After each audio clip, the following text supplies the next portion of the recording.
Hello everybody and welcome back to Odin's Movie Blog. I am the critic who is a cynic. Hope you're doing well, and today, because there really isn't still any box office stuff going on and no major news reports coming out of Deadline, I figured it would be a good time to talk about Clone Wars Season 7 because I have not really done a full video dedicated to this newest season of Clone Wars on the channel, and I have a lot of very mixed feelings about this season because there's been some really great episodes and there's also been some really trash episodes, and I feel like we've now gotten to the point that a lot of us have been waiting for us to get to, and it just feels like they've been wasting our time the last 3 or 4 weeks especially. So let me just go off and start off that Clone Wars Season 7 started off on a very, very strong note. Going into the episodes for a second, the Bad Batch episode was fantastic, introducing these newer clones that all had their own quirks and were all different because something went wrong in the cloning process was just really interesting and intriguing, and they were all their own unique characters, and all the characters themselves were also very compelling, and I actually cared about them, and I actually was interested.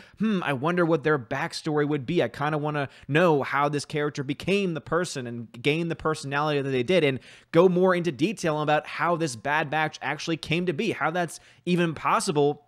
And also, if there are other clones that have gone through this process and what have happened to them in the past as well. I mean, it was just a very interesting concept to have clones that were unlike any of the other clones, because the whole concept of clones is that you have them all being essentially the same. And as what's been introduced in the Clone Wars series ever since the beginning is that they all have their own unique personalities and are not all the same person. But to have them all with different, different physical attributes and to have different skill sets because of these variations and because of these errors in the cloning process was very intriguing. So you had episodes like The Bad Batch, A Distant Echo, On Wings of Kiridax, Unfinished Business. The first 4 episodes of this series were fantastic. Every single one of them was great. Every single one of them was interesting. Yes, were there issues with them, editing certain things out because of modern day PC politics? Most likely, but even those things to me were small enough to where, had I not known about them, I would not have noticed. For example, they had taken off a picture of Padme that was on one of the ships of the Bad Batch, and they decided to scrub that off and to scrub that sequence out. And even though I think to myself, okay, I don't understand why you would have to go into just to say, okay, we're going to take this out of it. I don't like when people edit their stuff. I don't like when stuff gets censored in that way. It's one of those things where if I didn't know they had done that, I would not have recognized it, and so it wouldn't have had any impact on me. And in reality, it didn't have any impact on the plot whatsoever. So even though there are a couple of moments like that in the first 4 episodes where there are some edits from the original prints, I do think for the most part, story-wise, character-wise, they're all very good. I enjoyed it. I was like, this is Clone Wars. This is Star Wars. It feels great. It feels like, riding a bike, like they just haven't missed a beat. And then we got to episode 5, Gone with a Trace, where we are introduced to the incredibly cringe and terrible Martez sisters, who are some of the worst characters, not just in Clone Wars, but I would say in Star Wars history, because they are so uninteresting. I did not care about them whatsoever. Had they just been blown up one episode and never existed again, I would have said, okay, I don't care about these characters anyway, so okay, that's fine. And then what did they end up going? They ended up saying, okay, we're going to take these unlikable characters and not just give them 1 episode, not just 2 episodes, not just 3 episodes, but 4 entire episodes where we're off on this random tangent with the Martez sisters. And I don't know how long they were freaking trapped by this clan because of a spice run. And it's like they take the concept of doing a spice run and these things that have been around in Star Wars for a long time and made them just completely pointless and just made them completely boring. And again, I don't think I've ever felt so angry about characters and angry about a series in such a long time, because I just felt like everything was so bad in so many ways. I actually had to put everything on 1.5 speed just to get through the episodes. It felt like a chore getting through those episodes. After that first one, I was like, okay, I don't like these characters. And then as soon as the intro for the next episode came up, and they said, oh, the Martez sisters are back again. And I'm like, I don't care about them. And it sucked. And it was terrible because it was all focused on Ahsoka's arc. And that was one of the things I was most looking forward to with this series was what happened to Ahsoka. Again, I'm actually wearing this shirt today from Geeks and Gamers. Again, I am no Jedi, right? I was interested to see the aftermath of her leaving the Jedi Order and to find out what her situation was going to be and the stories that she was going to go on. And unfortunately, they decided to give her to the frickin' Martez sisters. And of course, we find out later that one of the Martez sisters, I believe it was Trace, if I'm not mistaken, was originally a male character, and there was going to be a romance, or at least a romance angle between those two characters. And then Kathleen Kennedy, as Lucasfilm, decided, you know what, we're going to take that male character, we're going to gender swap it and make it into two female characters, and then try and build some tension, like, ooh, are we going to go in this direction of having these two fall in love? Ooh, we're so edgy. And it just didn't work. The dynamics between them didn't work. Again, I love Ahsoka. I love the character development that we've had from her in the original Clone Wars series. I just felt like this was way off the mark. I think that it did a terrible job developing the character, and it made me not like Ahsoka. And when you make me not like one of the best characters in Star Wars, you know, that's not a part of the original trilogy, you know what, that's a pretty hard thing to do. But guess what? Congratulations, because Dave Filoni was a writer on that. So Charles Murray and Dave Filoni, y'all are a terrible duo. Please never write an episode of Clone Wars together ever again, because the 4 episodes that y'all worked on were freaking awful. So Dave Filoni, it looks like, has been credited to have written all the remaining episodes. And I will say this much, the most recent episode, Old Friends Not Forgotten, episode 9, was a return to form. It's like, I feel that if the series had instead done those first 4 episodes, skipped everything with the Martez sisters, and then gone right into Old Friends Not Forgotten, and left the mystery of what happened to Ahsoka there as a mystery, it would have worked out better, because we would have been wondering, oh man, what happened to Ahsoka? What did she go through? What are the process of it, everything that was going on?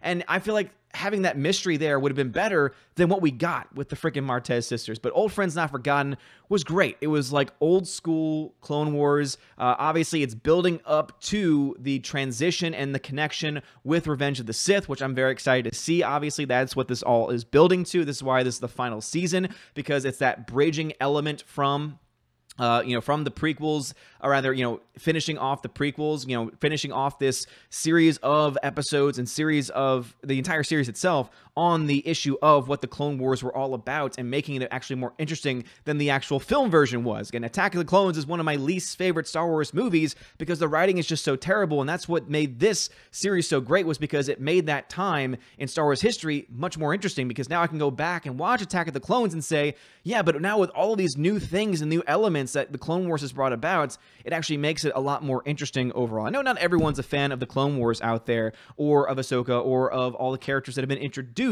through Clone Wars, but I just am so mixed on this season right now. We only have 3 episodes left. The next one looks freaking fantastic, and it's called The Phantom Apprentice, which I think is a great title for one of the last episodes of this series. But man, I'm pissed, man. I'm pissed at Dave Filoni, because Dave Filoni has his name all over this project. He obviously had a lot of control over it, and now that more stuff's coming out through interviews that he very much is in line with the Kathleen Kennedy way of thinking of Star Wars, it makes me realize that I can't just blame Kathleen Kennedy for this, because her name hasn't even really been on the producers list for the last 2 episodes. And so even though I know that she's at the top and that she's the one signing off on this, at the end of the day, Dave Filoni is the creative mind that's allowing it to happen. So shame on you, Dave Filoni, for taking a great story, a great character in Ahsoka, almost destroying her completely, and only redeeming her in the most recent episode, finally bringing back clones into the Clone Wars, which has been one of the staples of the series, and also, of course, that dynamic between Anakin and Ahsoka. So anyway,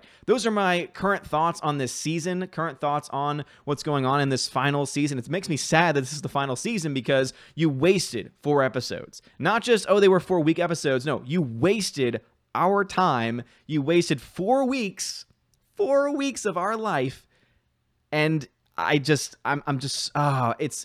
almost wanted to stop watching. That's how bad those episodes were. I almost wanted to stop watching, because I was like, how long is this going to go on for, and will it ever stop? Well, luckily it has. It looks like they're back into form. Hopefully Dave Filoni decides not to use one of these remaining 3 episodes. Again, these 3 precious episodes left, the last ever episodes of the Clone Wars that we're ever going to get. I really hope that they don't waste any more. It kind of reminds me of The Mandalorian, where there were a couple episodes that were just completely wasted. It was complete filler episodes, and that's not even the bad episodes that they had in there, which there were like 2 or 3 really bad episodes, which is why I was very mixed on that series. This series is going to be the same way, where even if these last 3 episodes are fantastic, like the first 4, and like the last episode that we had, episode 9, it's still going to be a mixed series because of those 4 really bad episodes written by Dave Filoni and Charles Murray. So I'm assuming Charles Murray had something to do with it being poorly written and the characters not being interesting, but Dave Filoni has his name on it, so I got to throw some blame at him as well. But anyway, what are your thoughts about it? Let me know your thoughts on the current season of Clone Wars if you are watching it. Also, if you like this video, smash that like button, hit that subscribe. It helps me out a lot. You're all amazing and beautiful people. Have a wonderful day, and as always, God bless. And now a huge shout out to my April Patreon and Subscribestar members. We have animation commentator Brian P, Dion, Divex, Elizabeth M, Enrique Evangelista, Father Christopher Miller, Hail Father, Frank the Tank and the Shawhan Wiener Dog Clan, Harold Francis, The Hunker Chunky Funky Monkey, Inflamed Wood, Intertrap Productions, Jason Clark, Jeffrey Toon, JJ Jonathan Jerembeck, Kenneth Cameo, Lady T, Mad Mitch Dunaway, Mike Jackson, Mr. Peabody and his evil twin with the beautiful hair, Orange Hat Reviews, Outpost Dyer, Perpetual Punster, Riff Magos, Rosetta Allen, Steve Glasker, Teresa Martin, Theodore Bendon, The DJD Show, and Tina B. And to my Subscribestar members, Robert Revo, Mr. Roy, Glinzer, G2 Cool 99, Dark Star 57, J. Alex McCarthy Jr., US 888209 Fast, Dean Heiss, Harold Francis, J. Rod the Beer Guru, Nevadon G. Adams, and ZK Man. And out of step with reality, I'm going to go ahead and leave that blank spot just previously in case any more people decide to become a Patreon or Subscribestar member over the next few days.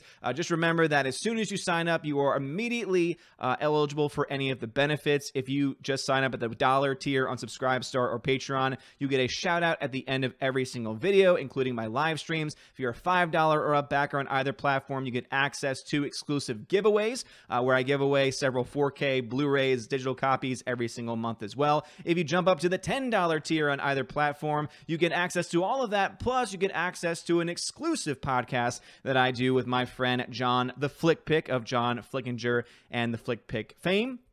We do a bi-weekly podcast, so every 2 weeks or so we do one. So you get probably about 2 or 3 depending on what's going on, probably more so now with everything going on in the craziness of our world. But you do get access to that. Also, if you are at that $10 tier, it means that you get to take part in the Q&A part of that podcast. And so about 24 to 48 hours before the podcast, maybe even longer beforehand, I'll leave a post in the Patreon Subscribestar. You'll be able to leave a comment on a question that you want us to answer, on a topic that you want us to cover in a future podcast as well. All of that you have access to. And if you're a $25 backer and up, you get all of those things. Plus, you get a t-shirt for your first month. That's right. You get a free t-shirt, high quality Odin's Movie Vlog t-shirt. So just make sure if you're at a $25 and up backer level, you leave your address. That way I know where to send that to. And also I will be messaging you to get your size information. That way I can send that out to you as quickly as possible. But you also get access to an exclusive Chosen of Valhalla live stream that we have once a month on this channel, where I invite you to be on the show. You can either show your face or not show your face, or hey, you don't have to show up at all. It's totally up to you. And we talk about a wide variety of things. We talk about movies that you've been watching, modern things going on, the pop culture, and pretty much anything that you yourself want to talk about. So if any of these things sound interesting to you and things that you'd want to do, please hit that Patreon Subscribestar link in the description of this video and think about joining today. Have a wonderful day, everybody. And as always, God bless.